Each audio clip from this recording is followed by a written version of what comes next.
Selamat pagi anak-anak semua. Semoga semua sehat-sehat ya.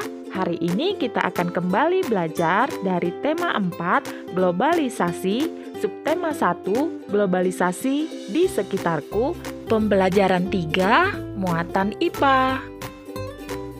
Materi IPA hari ini mengidentifikasi proses menyalurkan energi listrik.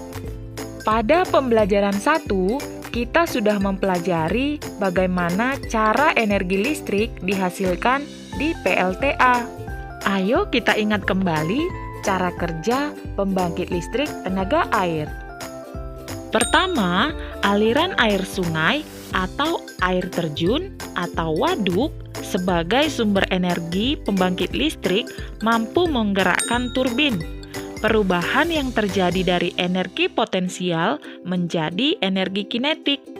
Kedua, gerakan kincir air pada turbin menggerakkan dinamo atau generator yang kemudian membangkitkan listrik.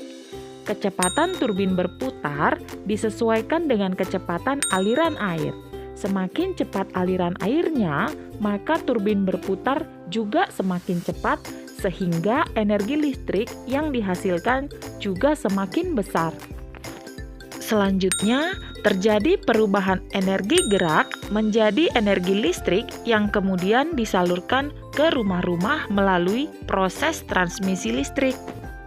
Selanjutnya, kita juga harus mengetahui cara energi listrik tersebut dapat disalurkan hingga sampai ke masyarakat. Listrik yang dihasilkan oleh PLTA biasanya disalurkan ke rumah-rumah, gedung perkantoran, dan pabrik.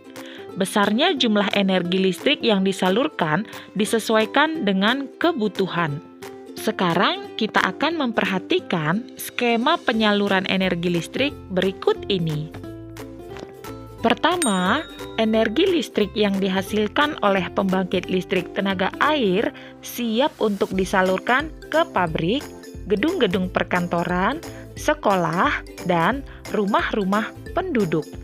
2. Energi listrik disalurkan terlebih dahulu melalui kabel-kabel besar yang terpasang di menara saluran udara tegangan ekstra tinggi, yaitu SUTET. Hal ini dikarenakan energi listrik yang dihasilkan oleh PLTA memiliki tegangan cukup tinggi. 3. Energi listrik kemudian masuk ke dalam transformator. Transformator atau trafo merupakan alat listrik yang berfungsi untuk menaikkan atau menurunkan tegangan. Pada tahap ini, energi listrik dinaikkan tegangannya. 4. Energi listrik disalurkan ke pabrik-pabrik. Biasanya, pabrik membutuhkan energi listrik cukup besar untuk keperluan produksi.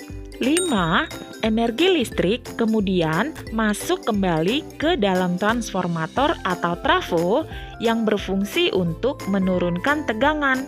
Tujuannya agar tidak terjadi kelebihan energi listrik saat akan disalurkan ke gedung perkantoran dan rumah-rumah. Selanjutnya, energi listrik dari transformator penurun tegangan diterima oleh gedung perkantoran dan rumah-rumah penduduk. Nah, anak-anak, sekarang kalian sudah paham bagaimana energi listrik dapat disalurkan hingga sampai ke masyarakat. Namun, terkadang dalam menyalurkan energi listrik mengalami gangguan.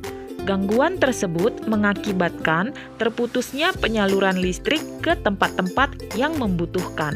Hal ini tentu akan mengganggu aktivitas di dalam pabrik, perkantoran, dan rumah-rumah. Penyebab terganggunya proses penyaluran listrik dapat disebabkan oleh peristiwa alam seperti tersambar petir atau gempa bumi yang mengakibatkan rusaknya salah satu komponen alat yang berhubungan penyaluran listrik.